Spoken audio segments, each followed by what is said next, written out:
Hola, buenas noches a todos los gatos que se están conectando en este momento. Bienvenidos a la sala de los mismos gatos.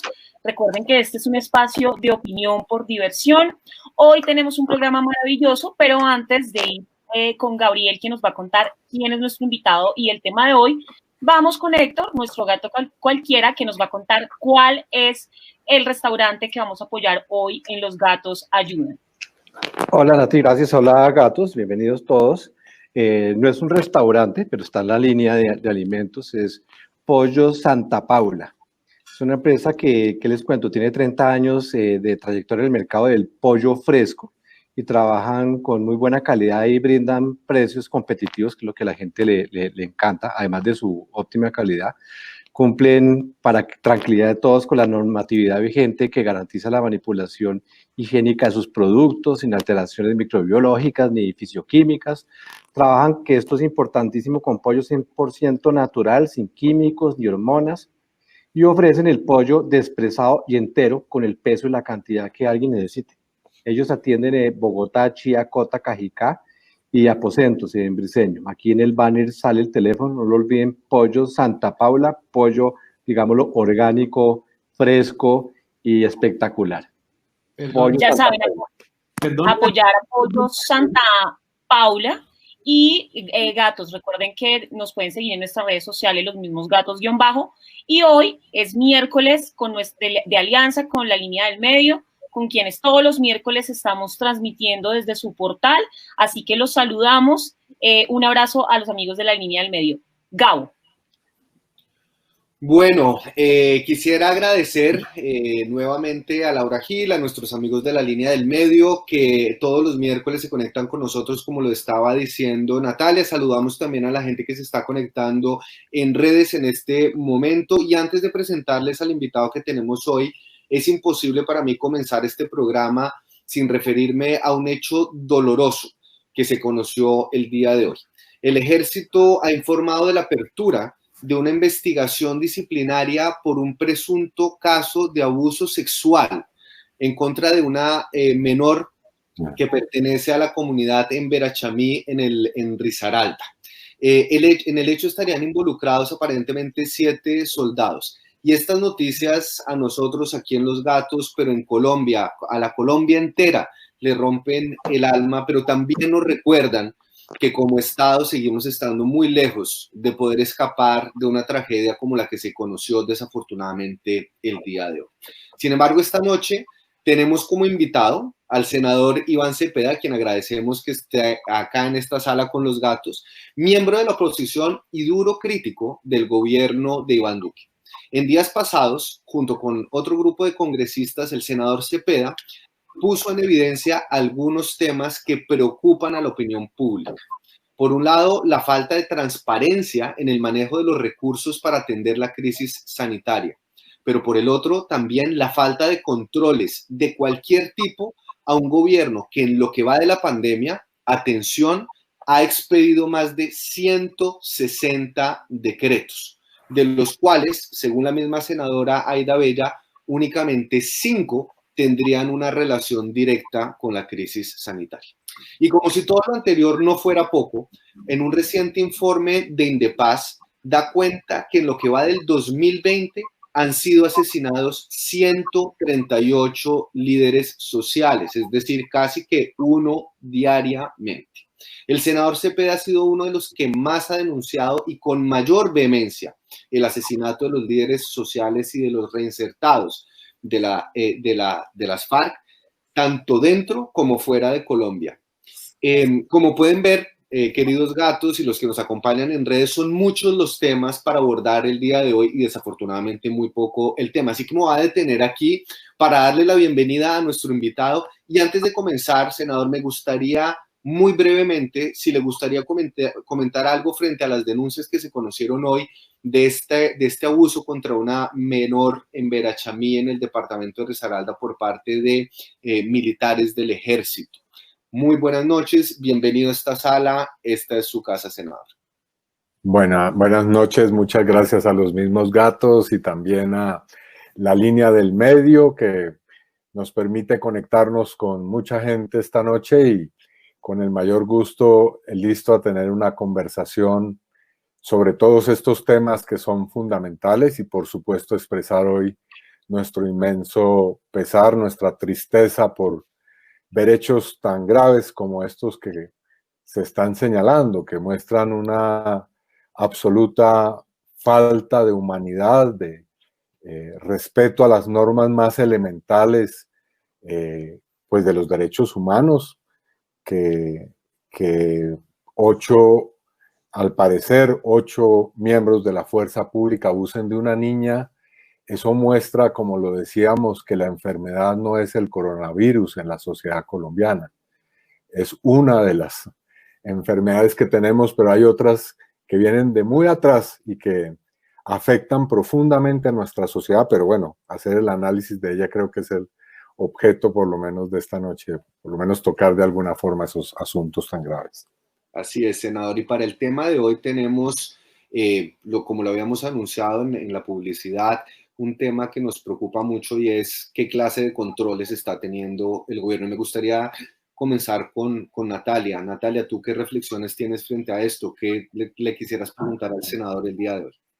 Senador, Gabo al iniciar la editorial de este programa dio una cifra, 164 decretos, más de 164 decretos, de los cuales el Congreso solo le ha hecho control político o le ha podido hacer control político a uno. ¿Cuáles son las acciones que se vienen?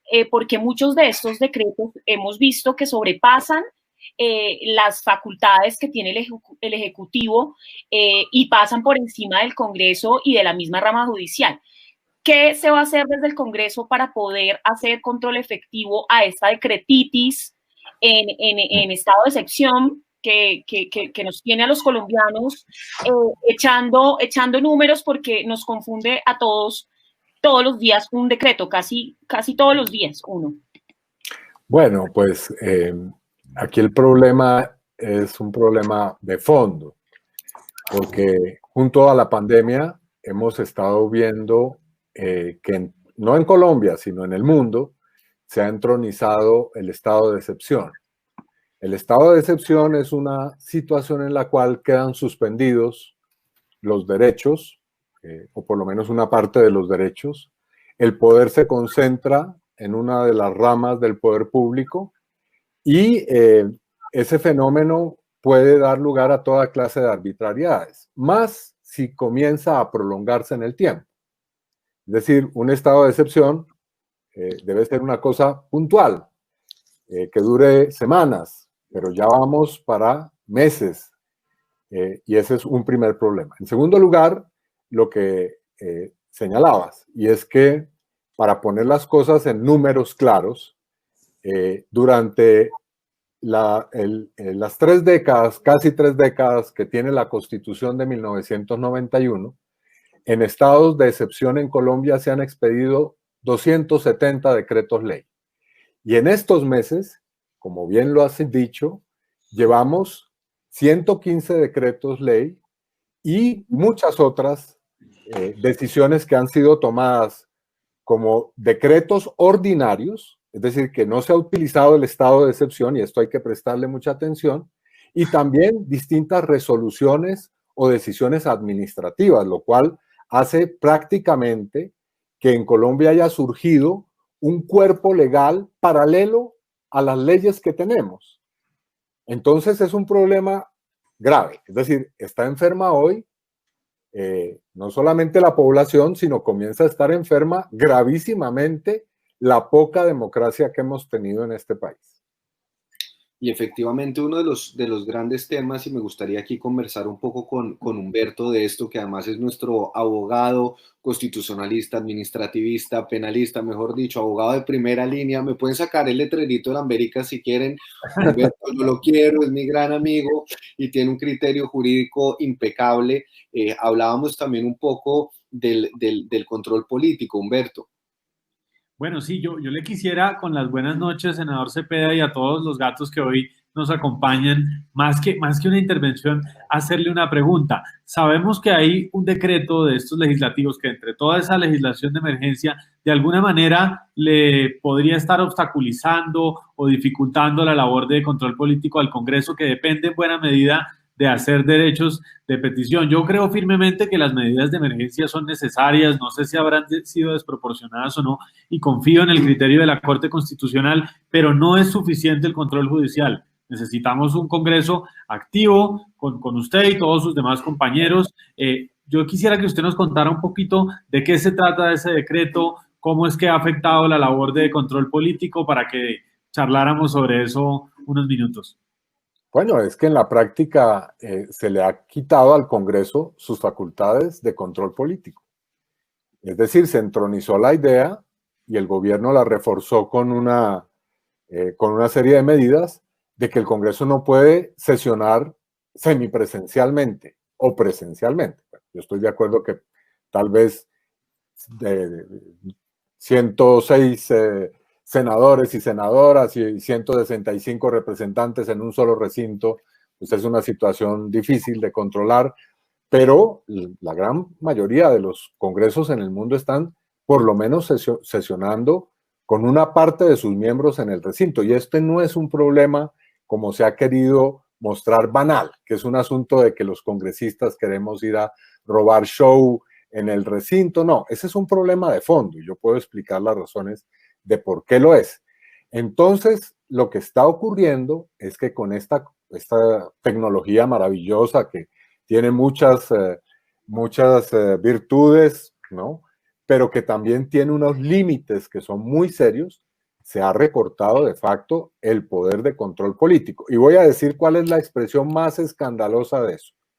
Es decir, lo único que tenía que hacer el Congreso en estos meses, lo más importante, bueno, obviamente ha hecho muchas cosas, pero lo más importante que tenía que hacer era hacerle un control al estado de emergencia decretado por el gobierno y a los decretos que se han expedido. Bueno, este asunto, que es fundamental, se dejó para la tarde del penúltimo día de sesiones y se despachó con unas intervenciones de a 20 minutos de algunos voceros de los partidos políticos. Se le quitó la palabra y se impidió o se nos impidió que interviniéramos a los miembros del Congreso, es decir, se censuró nuestro uso de la palabra y al final no se produjo un pronunciamiento. La Constitución es muy clara en que de manera expresa el Senado y la Cámara tienen que pronunciarse sobre el estado de emergencia. O sea que no hubo ese control. Es decir, el Congreso no hizo lo más importante, por lo menos el Senado, que tenía que hacer en estos meses, y era un análisis detenido de esos decretos. Y aquí yo puedo citar ejemplos a granel de lo que significan esos decretos que se han expedido. Para decir simplemente uno de los más absurdos. A través del estado de emergencia se quería acabar con la cuota de pantalla de la producción nacional en televisión. Explíquenme ustedes qué tiene que ver eso con la emergencia que está suscitando el coronavirus. Para mencionar uno solo, pero podría mencionar otros 10 decretos que son cada uno más graves que el anterior.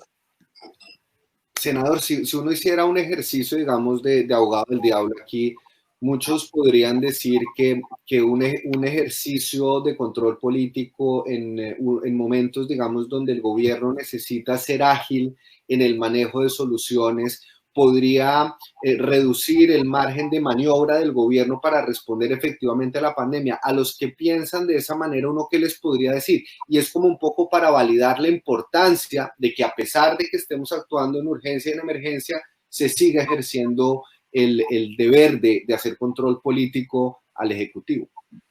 El asunto es que nadie le ha impedido ni le va a impedir al presidente y al gobierno que tome decisiones. El problema es que las está tomando sin ningún control.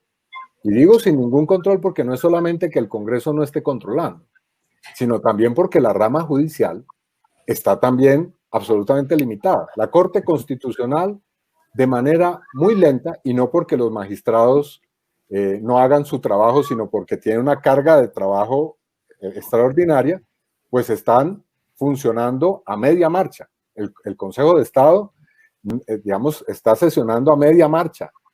O sea que tenemos en la práctica un solo poder hoy, una hiperconcentración del poder hoy en el Ejecutivo. Entonces, nadie le impide al presidente expedir normas, como lo hemos visto, ha usado ese poder, yo diría se ha extralimitado en él, pero al mismo tiempo tiene que haber controles. Y esos controles están claramente estatuidos en la Constitución. Hay un artículo de la Constitución, si no estoy mal es el artículo 144, que dice que en toda circunstancia el Congreso tiene que ejercer control político. Pero además, en el estado de excepción particularmente, es decir, debe haber un control reforzado, porque se pueden cometer abusos muy grandes. Y voy a nombrar un abuso que ha cometido el gobierno. El gobierno ha expedido una serie de decretos que tienen que ver con limitar derechos fundamentales y libertades como parte de la emergencia sanitaria. Bueno, eso está muy bien, pero lo ha hecho por la vía ordinaria. Fíjense ustedes dónde está la astucia. Es decir, no ha utilizado el decreto de emergencia para expedir medidas que solamente podría expedir por vía de una ley estatutaria. Yo sé que eso suena un poco técnico, pero solamente se pueden limitar los derechos de los ciudadanos a través de decretos excepcionales o de leyes estatutarias. Entonces, aquí lo que ha hecho el gobierno es otra cosa, es expedir los decretos de la cuarentena, expedir una serie de decretos que tiene que ver con la movilidad de la gente por una vía ordinaria. ¿Y cuál es el problema que eso tiene? Entre otros, que esos decretos no podrán ser objeto de un control rápido por parte de la Corte Constitucional. O sea, y han lesionado decretos y han lesionado a personas en sus derechos muy gravemente. Fíjense ustedes eso que se ha llamado la rebelión de las canas. Las personas adultas mayores se han sentido infantilizadas por el gobierno, que los trata como si fueran personas que no tuvieran uso de razón. Senador, por una cosa pequeña, o sea, ¿usted cree que esto va a tener efectos post pandemia? Es decir, que estos decretos creados para la pandemia van a tener efectos, pues, de grandes magnitudes post pandemia. Creo que si no nos avispamos, para utilizarlo en un lenguaje un poco coloquial, lo que está en riesgo es la democracia de este país.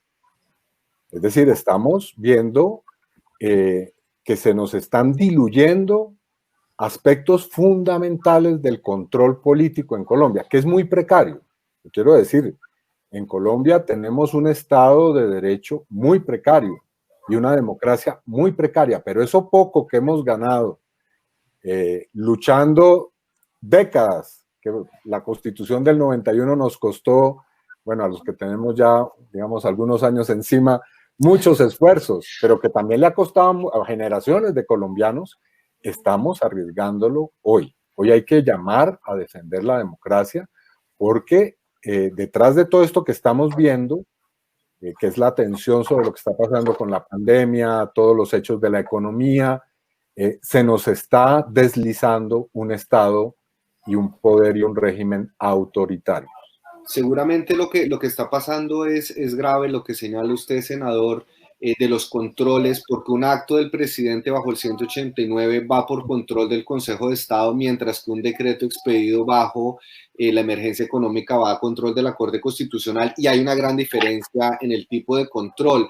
Yo quisiera pasarle la palabra a Juan, que había pedido la palabra.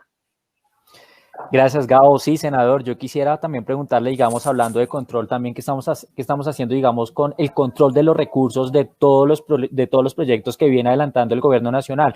Me llama la atención principalmente uno que ha sido el de ingreso solidario, que, digamos, desde que se concibió y desde que empezó a funcionar ha tenido problemas, por ejemplo, en sus bases de datos con el DNP, inclusive en su momento se intentó blindar a los funcionarios públicos que iban a administrar estos recursos para que no pudieran ser investigados, lo que prendió las alertas de los entes de control ante, digamos, esa norma tan inconstitucional. Entonces, digamos, por ejemplo, con ingreso solidario, senador, ¿usted qué piensa? ¿Si se está utilizando bien este programa social? ¿Está bien encaminado? ¿Qué control le hacemos a los recursos en época de pandemia?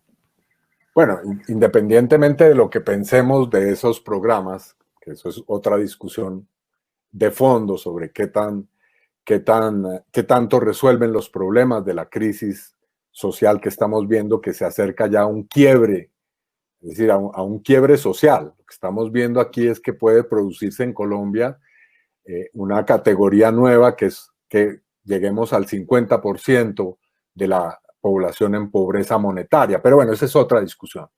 El problema de este asunto es que parte de lo que hemos denunciado es que no están claras las cuentas, porque parte del estado de excepción es que la información se oculta o se retrasa. Hay un decreto, que es el decreto 491, que hace que los congresistas no podamos tener información rápidamente. Es decir, ahora se ha doblado el tiempo para que obtengamos, mediante derecho de petición, información del Estado. Y por supuesto uno entiende, en medio de una pandemia, pues los funcionarios no pueden dedicarse todo el día a respondernos a los congresistas cómo van las cosas, tienen que actuar.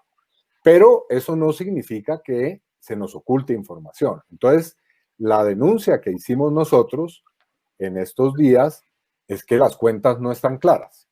Y coincidencialmente, cuando decimos esto, aparece un informe de una, yo no sé, facultad, una unidad académica de la Javeriana, que está encargado, es un observatorio fiscal, que dice exactamente eso. El gobierno ha dicho, el ministro de Hacienda, que hay 117 billones de pesos invertidos por el gobierno en esta pandemia, o mejor, en la atención de la pandemia. Bueno, resulta que no aparecen, no sabemos dónde están, en qué se han invertido. Resulta que al parecer una cantidad muy significativa de esos recursos están en el sistema financiero. Y la pregunta es, ¿qué están haciendo esos billones de pesos ahí? Bueno, ahí hay una captura de rentas especulativas, muy probablemente. Es decir, que hay gente que está ganando dinero con la tragedia que estamos viviendo. Eso es realmente inadmisible. Entonces, hay un problema serio de claridad en las cuentas. Es decir, subrayo ese asunto. No está claro, porque sabemos que probablemente se han invertido 3,5, 4,5 billones de pesos en esos programas que tú mencionas. Pero el resto de esos billones de pesos no sabemos dónde están. Senador, antes de irnos un poco a redes a saludar a la gente que está conectada hoy, muchas personas se han conectado, han dejado sus comentarios, sus preguntas. Me quedo entonces de esta primera sección que nosotros habíamos llamado como un gobierno sin control con dos ideas, y corríjame usted si he leído bien lo que hemos hablado hasta ahora. En primer lugar, una dudosa legalidad de que ciertas de las medidas que ha adoptado el gobierno bajo la Constitución y la ley las haya podido tomar, como el aislamiento, que no lo hizo bajo el decreto de emergencia económica, sino bajo facultades de policía administrativa de la presidencia. Y la segunda, este informe de la Javeriana, que da cuenta de la falta de transparencia y de la excesiva opacidad en el manejo de los recursos, que no solo se han destinado para la salud, sino también para entidades financieras, subsidios y demás, y que hasta hoy no se sabe muy bien cómo se han venido invirtiendo. Esas son dos grandes conclusiones que podríamos dejar para esta primera sección antes de irnos con encuesta y redes. Sí, yo estoy de acuerdo, pero hay una que yo diría que es más de fondo y estructural, y es la pregunta por cómo está afectando este estado de excepción los fundamentos de la democracia en Colombia. Porque hay efectos de estos que son mucho más estructurales. Es decir, esos 100 y tantos decretos que están, mientras nosotros los digiramos, va a pasar mucho tiempo y van a tener efectos concretos.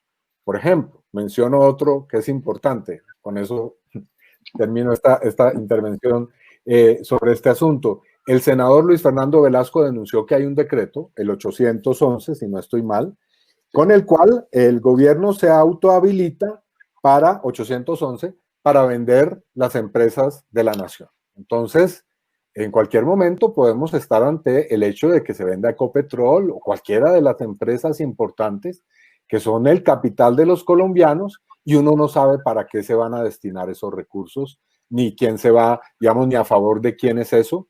La pregunta que se hacía en la plenaria del Senado es si se va a vender una empresa tan importante para resolver el problema, por ejemplo, de una compañía privada como es Avianca, ¿no? Cabe esa pregunta, cabe sospechar.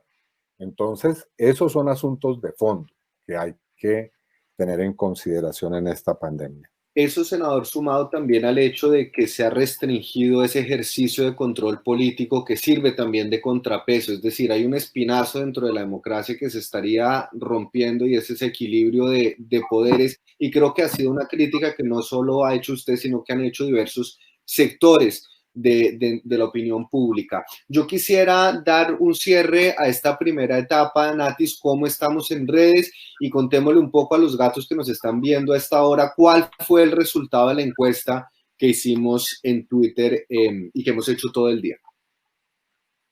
Oigan, pues tenemos a muchísimos gatos conectados, tenemos a gatos conectados desde Pasto, desde Cúcuta, desde Boyacá, desde muchas ciudades de Colombia, interesados en conocer la opinión del senador Iván Cepeda. Hay varias preguntas que voy a recoger de pronto para hacer al final, para no cambiar tan rápido de tercio, pero, senador, nosotros todas las noches hacemos una encuesta a los tuiteros, a los gatos tuiteros, donde les preguntamos algo acerca del tema del día. La pregunta que les hicimos hoy es, ¿cuál debe ser la prioridad de la oposición durante la pandemia? El 11% de los gatos respondió que el control de los recursos, el 6% nos dice que la defensa de los líderes sociales, el 8% nos dice la reactivación económica y el 75% nos dice todas las anteriores. Entonces, los gatos tuiteros coinciden con que estas tres son prioridades y es en lo que debe concentrarse la oposición en Colombia. Gao. Creo que los resultados eran bastante intuitivos, pero sí dan cuenta que la gente está preocupada por la falta de controles. Y uno de los temas que más preocupa a los colombianos, y de hecho hubo una iniciativa que lanzamos con la línea del medio y con varios columnistas hace unas semanas, era visibilizar la tragedia de los líderes sociales, y ese es el segundo tema que quisiéramos abordar el día de hoy. Para esto, Héctor, ¿usted qué cree de lo que está pasando con los líderes sociales? ¿Qué ha pasado con las Naciones Unidas? Un poco para los gatos que no saben, cómo digamos, resumir un poco esta tragedia que estamos viviendo en Colombia. Sí, Gabo, es un tema con el que dolorosamente estamos comulgando, que eso no debería pasar, porque es que desde la firma de los acuerdos se calcula que hayan sido asesinados más de 440 líderes sociales. Y el informe de las Naciones Unidas de Michael Ford señala que Colombia es uno de los países más peligrosos para ser uno de los países defensores de los derechos humanos. Eso quiere decir que han matado, volviendo a esa cifra, en promedio un líder cada tercer día. Imagínense esa bestialidad. Es que no puede pasar que la gente pierda sensibilidad con esto. Senador, líderes sin paz, se lo digo porque con un proceso de paz, ¿y eso para qué si no pasó absolutamente nada, sino va creciendo? Es una bestialidad. Ahí le dejo ese trompo en la punta de la uña. Bueno, sí, sí, aquí no hay una pausa, sino que seguimos, ¿sí? Estoy en lo correcto. Sí. Es cambio de tercio sobre el tema. Exacto. Bueno, yo creo que el aspecto más importante, o uno de los aspectos más importantes del acuerdo de paz, es que contiene una visión distinta de los territorios en Colombia. Es decir, fíjense ustedes, el conflicto armado ha tenido su escenario fundamental en ciertos lugares del país. Y la pregunta es, ¿por qué en esos precisamente? Bueno, porque allí hay unas riquezas naturales, porque allí se concentran unas circunstancias particulares económicas, geoestratégicas, que son fundamentales. Entonces, lo que ha propuesto el acuerdo de paz es que cambiemos el modelo de atención de esos territorios, que no es cierto que hayan sido olvidados del Estado. No, yo no creo en esa tesis. Lo que pasa es que el Estado allí ha aplicado un modelo que es solamente militar, solamente extractivo, solamente explotador de recursos. Entonces, allí en esos territorios, las comunidades que viven han sufrido un impacto muy grave de ese modelo de intervención territorial, con el agravante de que en esos territorios también hay cultivos de coca. Y entonces, sobre esos campesinos, sobre esas comunidades que están allí viviendo y que no han tenido otra posibilidad para sobrevivir, se ha descargado todo el peso de lo que se llama la guerra contra el narcotráfico. Y la gran pregunta es, por supuesto, ¿por qué en esos lugares donde hay tanta presencia militar, donde está concentrado el mayor poder militar del Estado, es donde hay más narcotráfico? Digamos, ¿cuál es la respuesta de eso? Bueno, la única que yo encuentro como respuesta plausible es que debe haber un nivel de connivencia del Estado, de las fuerzas militares y de policía y de autoridades con ese fenómeno. Entonces, ¿dónde están los líderes sociales? Bueno, en medio de esa circunstancia. Son los que están llevando el peso de luchar por un modelo distinto en esos territorios, un modelo de desarrollo social, un modelo de sustitución de cultivos, un modelo de tierras para los campesinos, un modelo en el cual las comunidades afro y los pueblos indígenas tengan una vida digna. Y por eso es que terminan asesinados, ¿no? Pero él me deja más confundido, senador, porque la fábula de que son los narcos simplemente los que están asesinando a estos líderes. No creo. queda uno confundido con eso, senador, porque pues lo que digo, yo se lo digo como un gato cualquiera, no lo estoy inventando, se me está ocurriendo en este momento. De lo que yo siempre percibo es que precisamente hay abandono del Estado, pero él usted está diciendo que no, que de hecho es donde hay presencia militar. Yo creía que es que ya no llegaba nadie y por eso no tenía quien los defendieran. Fíjense ustedes, esta es una de las, yo creo, de las representaciones falsas que hay que cuestionar, porque no es que no esté el Estado. Si usted va a esos territorios, va a encontrar, lo primero son gigantescas unidades militares.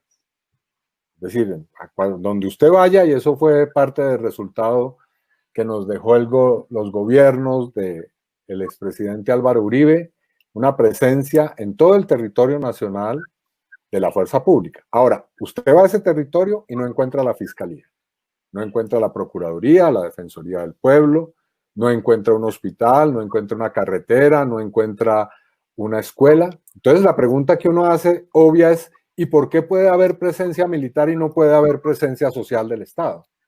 ¿Qué es lo que plantea el acuerdo de paz?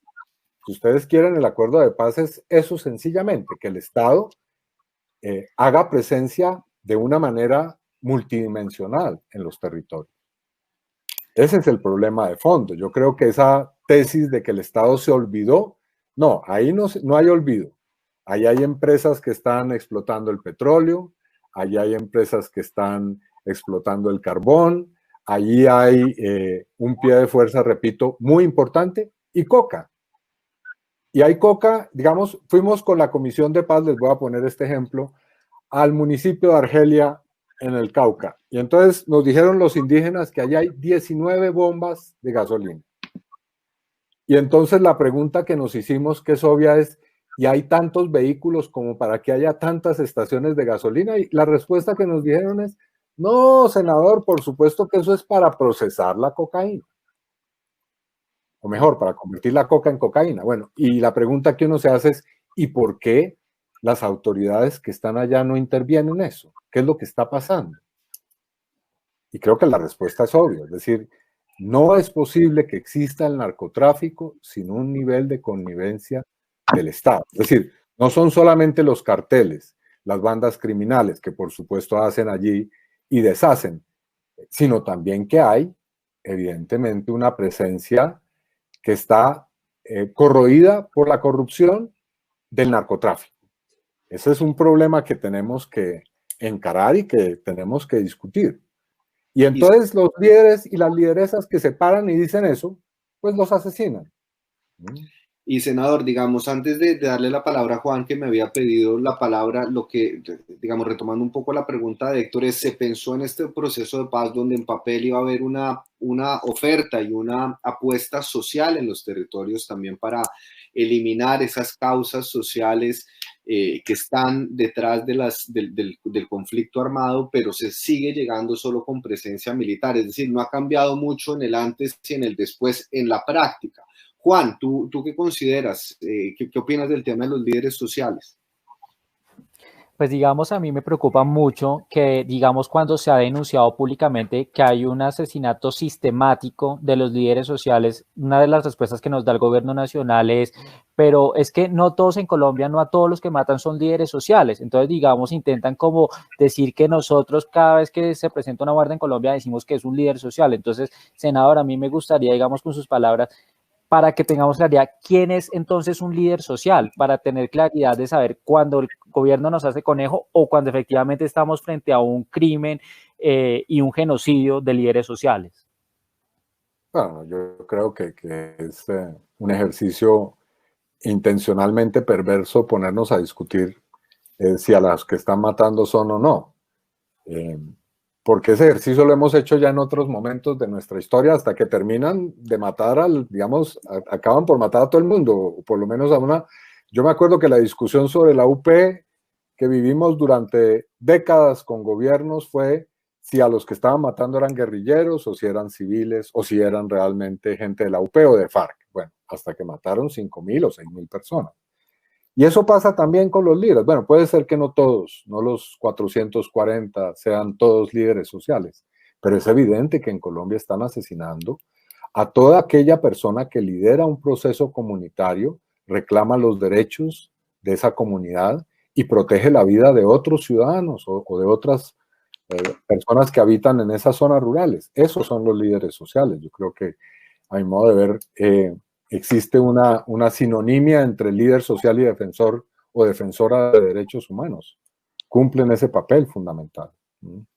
Senador, yo tengo una pregunta ahora que lo oigo hablar de narcotráfico y es, por ejemplo, con todo esto que nos pasa y nos pasó con el tema de la vicepresidenta que demuestra cómo está permeado el narcotráfico en la sociedad y que Samuel Azud hizo un comentario desafortunado donde decía que todos conocíamos a alguien que estaba envuelto en temas o en situaciones de narcotráfico. Yo quisiera preguntarle cuál es su visión de cómo debería ser la lucha del narcotráfico, si tenemos una lucha que se perdió y si se perdió, ¿cómo deberíamos reorientarla? Bueno, yo creo que esa es una discusión de las fundamentales que tiene que hacer la sociedad colombiana. Si hay un tema que vale la pena discutir es este. Bueno, hay muchos problemas, pero este es uno fundamental y es que tenemos que producir un análisis crítico a fondo de la visión que se ha tenido de ese fenómeno en Colombia. En primer lugar, lo que estabas diciendo, en Colombia el narcotráfico ha permeado todos los estratos de la sociedad, pero en primer lugar a la clase política. Es decir, en primer lugar, si vamos a la escala de responsabilidades, pues está el sector financiero, están los carteles, todo eso. Pero los políticos en esto tienen una responsabilidad muy importante, porque en muchos lugares del país tienen nexos fundamentales con los narcos. Es decir, hay sitios donde no es posible ser líder político, y esto lo voy a decir obviamente sin querer señalar que todos los dirigentes políticos están aliados del narcotráfico, pero en muchas regiones de este país es imposible ser líder político si no se está en alianza con narcotraficantes. Y eso se ha demostrado de muchas formas.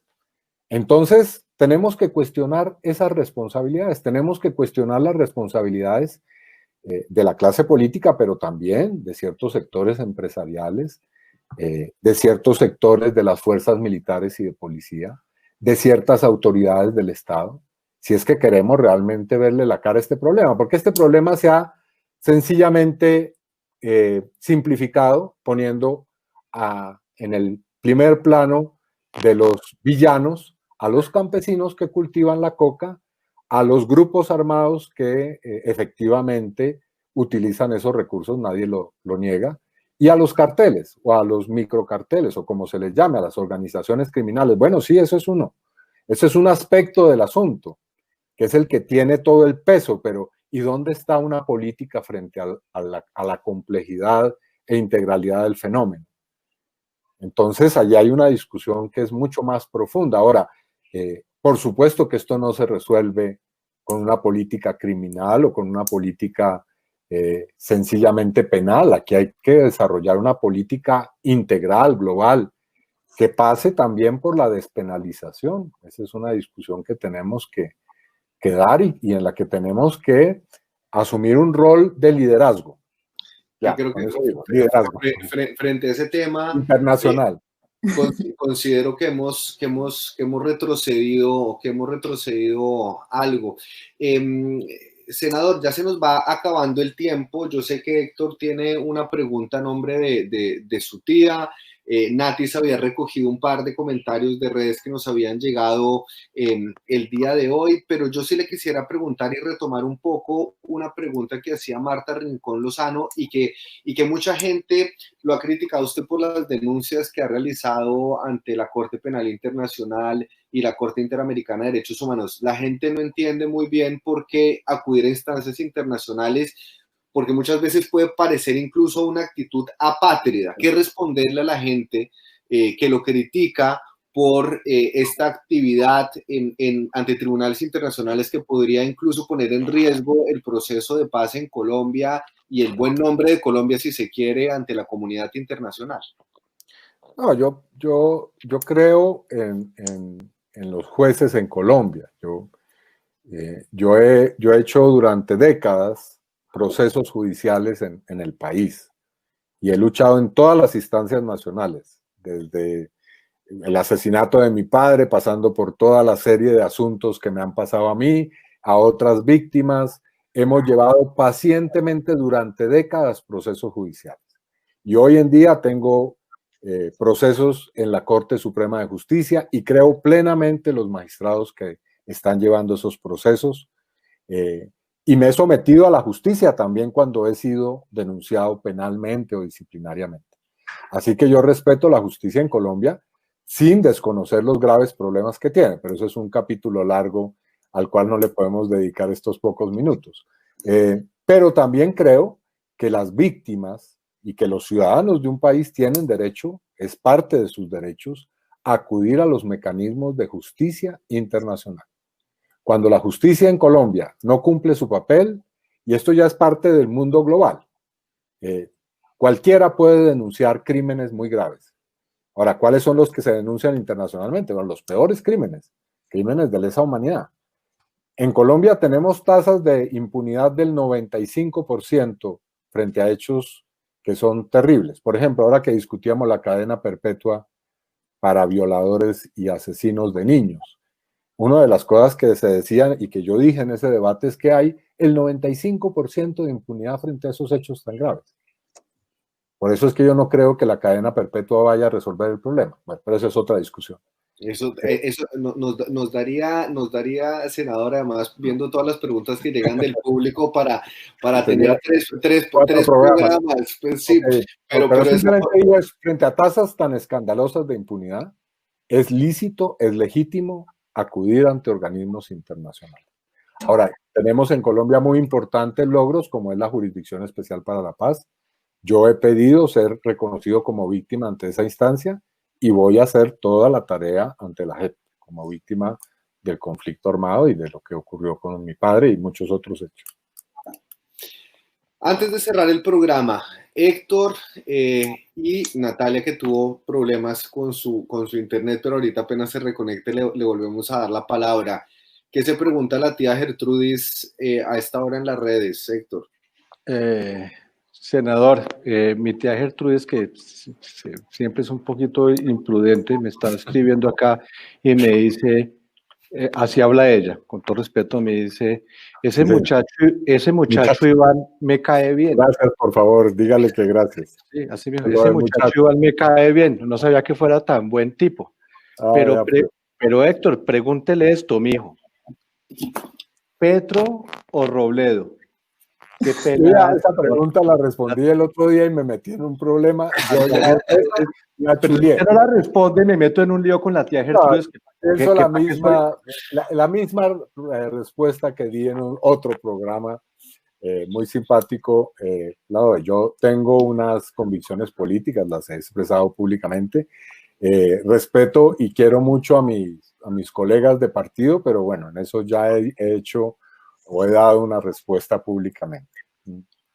¿Y cuál fue la respuesta? No, ¿cuál fue la respuesta? Pero no digo no Petro o, sino si se trata de una opción presidencial, yo lo he dicho públicamente, yo señalo que yo creo, es mi convicción, que el líder político que hoy tiene Colombia, que podría llegar a ser presidente y que creo yo tiene un programa para este país, es Petro. Pero agrego lo siguiente que es muy importante, y esto también se lo he dicho a Gustavo Petro: necesitamos construir hoy una alianza muy plural, muy amplia de fuerzas políticas, en el que estén sectores de centro, incluso sectores de más allá del centro hacia el otro lado, pero que quieran la paz y la democracia, para construir un gobierno de defensa de la paz, de los derechos, de la democracia, y en esta pandemia, o lo que va a quedar después de esta pandemia, de la seguridad socioeconómica, alimentaria del país. Es decir, aquí tiene que haber un gobierno muy seriamente comprometido con lo social. Van a tener primero que hacer de buenas al polo con Petro, y eso también va a requerir mucho trabajo, como están las cosas. Pues, Natis, pero esa está fácil con relación a la otra, que es el polo, Petro con los verdes y con otros sectores. No, es más difícil.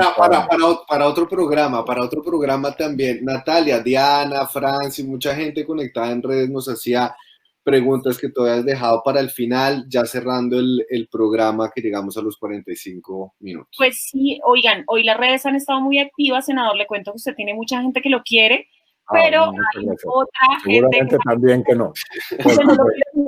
Pero bueno, senador, aquí hacen varios gatos coinciden con una pregunta y es relacionada con Sandwich.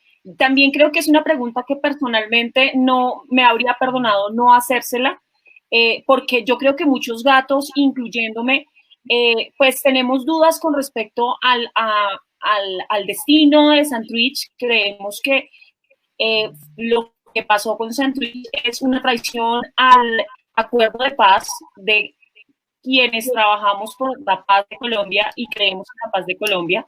Y muchos tuiteros nos preguntan cuál es su posición frente a la destitución de San Pedro, a la inhabilidad de Sandwich, que acaba de salir, y su situación frente a las denuncias que salieron en Venezuela. Y otras preguntas que le hacen, senador, que también coinciden muchos gatos, es si usted no se va a lanzar a la presidencia del 2022. Esas son como las preguntas que más están haciendo la en este momento. Y más rápida es no me voy a lanzar.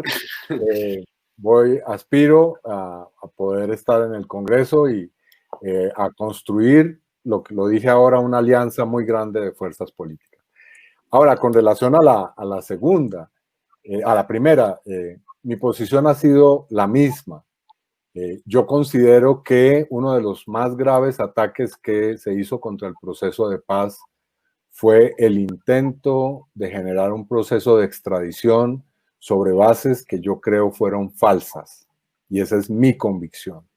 En segundo lugar, creo que efectivamente Santrich, Iván Márquez y otros líderes de FARC cometieron un gigantesco error, una gran equivocación, y comparto la palabra traición del proceso de paz, y que eso le ha hecho un inmenso daño al proceso de paz.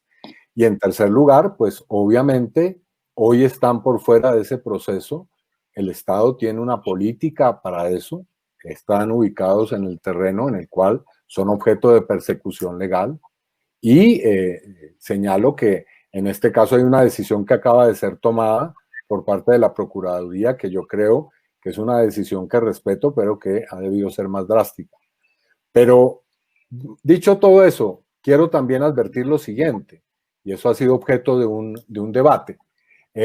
Sí, le fallaron al pueblo, estoy de acuerdo. El haber dejado el proceso de paz fue un durísimo golpe porque ellos habían escrito el acuerdo de paz, especialmente Santrich. Pero digo, voy a hacer una última afirmación sobre esto. A mí me parece muy grave, y esto lo he dicho también públicamente ya, que el gobierno de Estados Unidos esté ofreciendo recompensas internacionalmente.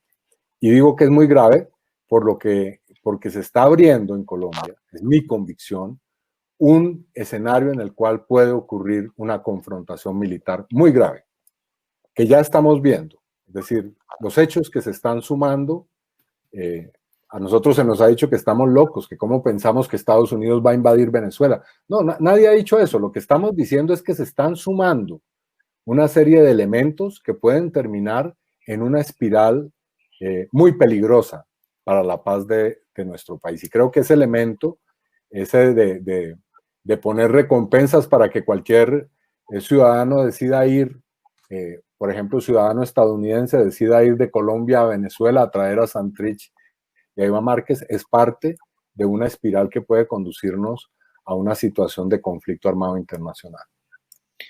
Senador, muchísimas gracias. A lo largo de este programa hemos abordado temas desde la falta de control político, la falta de transparencia y opacidad en el manejo de los recursos de la pandemia. Hemos tratado también los temas de los posibles abusos a través de la decretitis, la crisis de los líderes sociales. Nos dio una ñapa de que usted prefiera a Petro con fórmula vicepresidencial a Robledo de presidente, pero que quisiera ver también los verdes ahí metidos, su posición frente al tráfico de estupefacientes, la posición también frente a Santrich, que muchas personas en redes nos han preguntado. Nosotros concluimos siempre este programa, senador, con una sección que se ha vuelto muy famosa entre los mismos gatos y además porque sabemos que después de este programa usted se va a volver también un aficionado a los mismos gatos y lo va a seguir viendo todo. Tenemos una sección que se llama la sección de Cazapopulistas. Todas las noches premiamos al populista del día y está a cargo de nuestra Laura Herrera. Laura, ¿quién se ganó el Gato de Oro esta noche? Hoy no tenemos cazapopulistas, sino que hoy tenemos varillazo. ¿Por qué? Okay, varillazo. Por los hechos del abuso sexual por parte de las fuerzas militares, pero en especial también el varillazo es para el trino del presidente Duque, que fue un trino muy desafortunado en el que dice que nos duele que señalen a los miembros de la fuerza pública de violar a una niña. Es decir, que le duele más que señalen al ejército, que ya está muy mal en cuanto a confianza y credibilidad en la ciudadanía, que lo ocurrido con la niña. En estos días han ocurrido muchas cosas, no solamente lo de la fuerza pública, tuvimos un alcalde que está acusado, salió hoy un escándalo con Ciro Guerra y todos los días hay denuncias frente a agresiones sexuales contra la mujer. Pedimos no populismo punitivo, pero sí cambios de chips, y los cambios de chip y culturales vienen a partir del lenguaje, vienen a partir de las actitudes de nosotros. Si nos emberracamos con estos temas no es porque seamos unas agresivas o unas locas, sino porque nos están atacando. Si una mujer denuncia esto, no es un tema de oposición o persecución política, tampoco es un tema para dañar las familias, ni mucho menos son rencillas laborales o rencillas entre mujeres. Así que por favor no deslegitimen y no demeriten nunca la denuncia a una mujer de que está siendo maltratada o que está abusada. El cambio viene de parte de nosotros y es cultural, con estas pequeñas cosas de cuestionar lo que parece normal.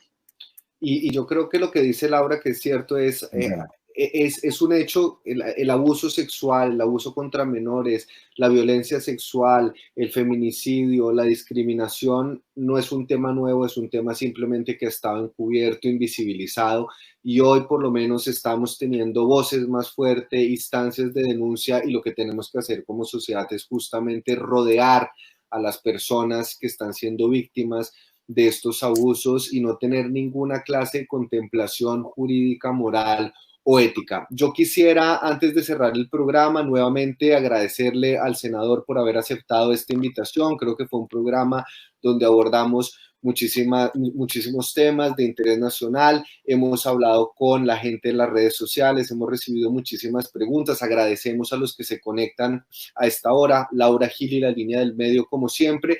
Y recuerden que esta semana y hasta el 27 de junio estaremos apoyando a la Fundación Sergio Urrego para que apoyen la causa de la línea salvavidas.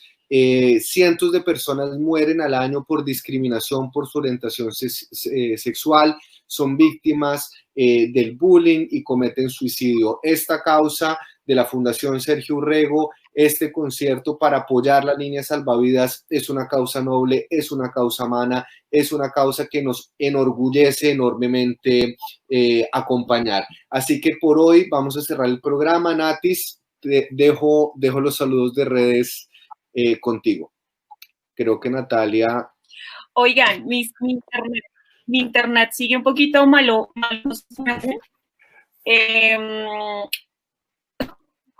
Bueno, nada, queremos saludar y agradecer a todos los gatos que se conectaron. Hola.